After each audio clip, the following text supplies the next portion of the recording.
पंचज के चटकवाड़ी श्रापित है वो जगह और वो पेड़ भी जहां मुंजा की अस्थियां गड़ी और उससे पहले ही उसकी मौत हो गई। हे एवरीवन, आज के दिन मैं आपको एक new most amazing and most interesting Indian horror movie पे देने जा रही हूँ रिव्यू। इस मूवी की जो मेन कास्ट है वो है अभय शर्मा एंड मोना सिंह वगैरह। ये मूवी इंडिया की एक हॉरर मूवी है जिसमें ये दिखाया जाता है कि एक चटकवारी नाम की जगह होती है, जिस जगह पे एक बहुत पुराना दरख्त होता है, जिस दरख्त के नीचे एक मोंजा नाम के शख्स की अस्थियां दफन होती हैं। जिस मोंजा नाम के शख्स का बताया गया है कि जिसकी अस्थियां दरख्त के नीचे दफन होती हैं, उसका कहा जाता है इस मूवी में कि वो एक मुन्नी नाम की लड़की से शादी करना चाहता है। जी हाँ, एक मुन्नी नाम की लड़की। और कहा जाता है कि जब मोंजा और मुन्नी की शादी होने वाली थी तो उस शादी से कुछ वक्त पहले मोंजा मर जाता है, जिसके बाद उसकी अस्थियों को उस दरख्त के नीचे दफन किया जाता है। और कई सालों से अभी तक मोंजा अपने दिल के अंदर ये ख्वाहिश लेके बैठा होता है कि वो दोबारा आए और मुन्नी से शादी कर सके, क्योंकि वो मुन्नी से अपने मोहब्बत के तौर पे शादी करना चाहता था। इसलिए बेवक्त की उसकी मौत ने उसे एक तरीके से वहाँ पे अभी तक रोक के रखा था, क्योंकि वो चाहता था कि उसकी जो हज़ारों साल पहले की ख्वाहिश है वो आए और मुन्नी से शादी करके दोबारा अपनी उस ख्वाहिश को पूरा कर सके। क्योंकि मोंजा की ये सोच होती है कि अब वो कुछ सालों बाद आज़ाद होगा और अगेन पूरी करेगा अपनी ख्वाहिश। देन हमें ये दिखाया जाता है कि इसमें जो करेक्टर है यानी कि हीरो का, ये मोंजा सिर्फ उसे नज़र आता है, क्योंकि कुछ टाइम बाद जब वो लड़का शायद वो गाँव जाता है या किस तरीके से मोंजा उसके साथ आ जाता है, तो वो एक बस में जा रहा होता है, जिस वक्त उसे ऐसा फील होता है कि कुछ उसके पीछे है। देन वो जब बैक में देखता है तो उससे नज़र आता है मोंजा। जी हाँ, वो मोंजा जो इस मूवी का हॉरर मेन कैरेक्टर है। एंड देन वो मोंजा स्लोली उस लड़के के साथ रहने लगता है।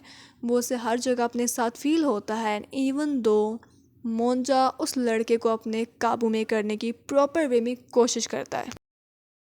देन हमें इसमें यह दिखाया जाता है कि मोंजा जिस लड़के के साथ होता है, वो लड़का जिस लड़की को पसंद करता होता है, यानी कि जो इस मूवी में हीरोइन है, वो समझता होता है कि ये मुन्नी है। तो जिस वजह से वो उस लड़की के पीछे पड़ जाता है कि ये लड़की मुझे दे दो, देन मैं यहाँ से तुम सबको छोड़ के चला जाऊँगा। लेकिन वो लड़की भी उसे कैसे मिल जाती, क्योंकि वो मुन्नी थोड़ी थी। वो कई सालों बाद अपने दिल में ये तमन्ना लेके जो मोंजा वापस आता है, वो एक रूह की शक्ल में आता है, ना कि एक इंसान की शक्ल में। देन हमें इसमें यह दिखाया जाता है कि जो लड़का होता है जिसके साथ ये मोंजा रहने लग जाता है, वो लड़का उसके बाद एक लेडी को बताता है इस मोंजा के बारे में, और वो लेडी उस लड़के को बताती है कि ये मोंजा तो एक मुन्नी नाम की लड़की से शादी करना चाहता था, जो कि हमारे गांव का था। उस गांव का नाम था चटकवाड़ी। जी हाँ, वो उससे कहती है कि उस गांव का नाम तो चटकवाड़ी गांव था, जिधर ये मोंजा उस लड़की से शादी करना चाहता है और उससे शादी से पहले इसकी मौत हो जाती है। देन ये लड़का कहता है कि हम उस गांव में जाएंगे और उस गांव में जाके इस बात का पता करेंगे, और वो औरत कहती है कि हम उस गांव में नहीं जाएंगे। जब उस औरत से पूछते हैं कि हम उस गांव में क्यों नहीं जाएंगे, तो औरत उन्हें बताती है कि जब पिछली बार हम गए थे तो वहाँ हुआ था जादू, यानी कि काला जादू, जिस वजह से ये औरत उन्हें कहती है कि हम वहाँ नहीं जाएंगे। देन वो लड़का कहता है कि ये जो मोंजा है ये सिर्फ मुझे दिखाई देता है, क्योंकि जब उसका दोस्त से पूछता है कि अगर मोंजा हकीकत में है तो कहाँ है, और वो उसे कहता है कि वो तुम सबको नहीं नज़र आएगा, वो सिर्फ मुझे नज़र आएगा, और वो सिर्फ ये कहता है कि मुझे मोनी से शादी करनी है। एंड देन वो लेडी उसे यही कहती है कि हाँ, उस वक्त भी वो मोनी से शादी करना चाहता था और उसकी डेथ वगैरह हो जाती है कुछ। तो उसके बाद वो उससे औरत कहती है कि इट्स मीन कि वो स्टिल अभी तक वो ख्वाहिश अपने दिल में लिए रखा हुआ है, जिस वजह से वो अपनी ख्वाहिश को पूरा करने के लिए कई साल गुजर जाने के बाद अगेन आया है, और उसने अब अपना शिकार तुम्हें बनाया है। देन वो लड़का उस वहाँ पे इंसिस्ट करने पे उस औरत को मना लेता है, और वो हीरोइन जो जैसे वो मोंजा मुन्नी समझने लगता है, वो उन्हें लेके गाँव में जाते हैं। देन जब वो गाँव में जाते हैं, देन जब ये लोग उस गांव में जाते हैं तो उस गांव में उस दरख्त के पास जाते हैं जिस दरख्त के नीचे उस मौजा की अस्थियां दफन थी। जब जाके वो पता वगैरह कराते हैं उस मौजा के बारे में तो उन्हें मौजा के बारे में बहुत पीछे से हिस्ट्री पता लगती है कि मौजा इस गांव में रहने वाला शख्स था जो मुन्नी नाम की लड़की से शादी करना चाहता था और शादी से पहले ही उसकी मौत हो जाती है। और वो मुन्नी से इतनी मोहब्बत करना चाहता था कि वो उस मुन्नी से शादी ना होने की वजह से अभी वापस अपनी उस ख्वाहिश को पूरा करने आया है। देन हमें इस मूवी में ये दिखाया जाता है कि एकदम से एक दरख्त के शाखों में वो जो लड़की होती है जिसे वो मुन्नी समझता है वो उससे अपनी शाखों में लपेट लेता है।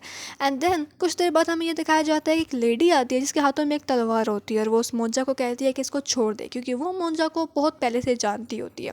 वो औरत इस मौजा के बारे में इसकी सारी हिस्ट्री के रिगार्डिंग जानती होती है। और जब मौजा को कहती है कि इस लड़की को छोड़ दे तो उसका मौजा कहता है कि मैं इसे नहीं छोड़ूंगा और मैं इसे अपने साथ यहाँ से लेके जाऊँगा। एंड देन औरत अपनी तलवार निकालती है, उस तलवार से उस शाख पे वार करती है। और जब वो वार करती है तो शाख पे ज़ख्म होता है जिसकी वजह से मौजा को वहाँ से दर्द होता है और मौजा वहाँ से भाग जाता है। एंड आई डोंट नो उस तलवार में ऐसा क्या था पर उससे मौजा बहुत डर जाता है। देन वो लड़की को उतारते हैं और लड़की को लेके जाते हैं। कुछ टाइम बाद ऐसा होता है कि मौजा उनका पीछा नहीं छोड़ता, मौजा उनको और तंग करने लग जाता है क्योंकि मौजा अपनी ख्वाहिश पूरी करके यहाँ से जाएगा ये उसने कहा होता है। और कुछ टाइम बाद वो अलग अलग लोगों में आने लग जाता है। और ऐसे एक दिन दिखाते हैं कि जो लड़का होता है मौजा उससे ज़बरदस्ती जो लेडी होती है जो उसे चटकवारी गांव में लेके आती है उसके वो सीने में खंजर मरवाने की कोशिश करता है, क्योंकि मौजा ये चाहता होता है कि जिस लड़की को पसंद करता है जिसे अब वो मुन्नी समझता है वो उसे अपने साथ ले जाए, क्योंकि उसकी यही ख्वाहिश होती है और वो यही सबको कहता होता है कि तुम ये लड़की मुझे दे दो और मैं छोड़ के चला जाऊँगा।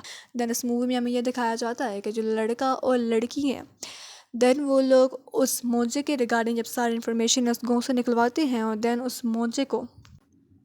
वो इस मौजे को पूरे तौर पे यकीन दिलवाते हैं कि हम तुम्हारी पूरी पूरी मदद करेंगे। और फिर क्या होता है कि मौजा वहाँ से अपनी इस बात पे राज़ी होकर उन्हें कहता है कि पहले तुम लोग मेरी इस मामले में पूरी मदद करो उसके बाद ही मैं यहाँ से जाऊँगा।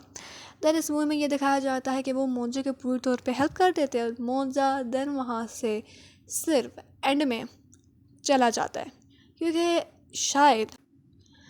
क्योंकि शायद जो मौजे को चाहिए होता है वो उसे मिल जाता है, जिसके बाद वो वहाँ से उस गांव से छोड़ के चला जाता है जो कि बहुत सदियों से इस गांव में मौजूद था। यानी कि मौजा उस चटकवारी गांव में उस बड़े से दरख्त के नीचे, और उस गांव में उस दरख्त को हमेशा यही कहा जाता था कि इस गांव पर जन्नत का साया है। जब ये उसकी ख्वाहिश पूरी हो जाती है और जब उसकी मर्ज़ी के मुताबिक काम हो जाता है तो उसके बाद मौजा वहाँ से चला जाता है, क्योंकि जब तक कहा जाता है कि जब तक रूह को उसकी ख्वाहिश के मुताबिक ना चीज़ दी जाए वो दुनिया में भटकती रहती है। एट दी एंड मौजा यहाँ से चला जाता है, वो लोग हैप्पीली अगेन अपने शहर की तरफ वापस लौट आते हैं।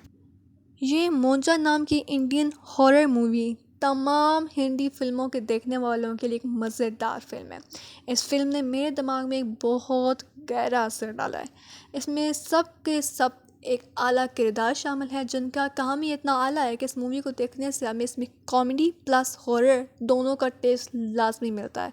And I am totally sure कि आप लोग अगर इस मूवी को वॉच करेंगे then you all are very enjoy because in this movie you are going to see a most interesting type of facts। And ये इंडिया की जो न्यू रिलीज़ हुई मूवी है ये अभी बहुत रैपिडली अप पे जा रही है, क्योंकि इस मूवी के जो किरदार हैं उस मूवी के जो सीन्स हैं एंड इवन तो जो उस मूवी की पूरी थ्योरी है वो ही सब थ्योरी से डिफरेंट एंड मोर इंटरेस्टिंग है।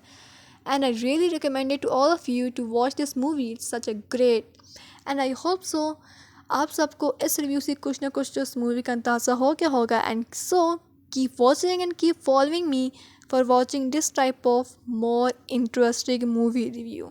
Thank you so much.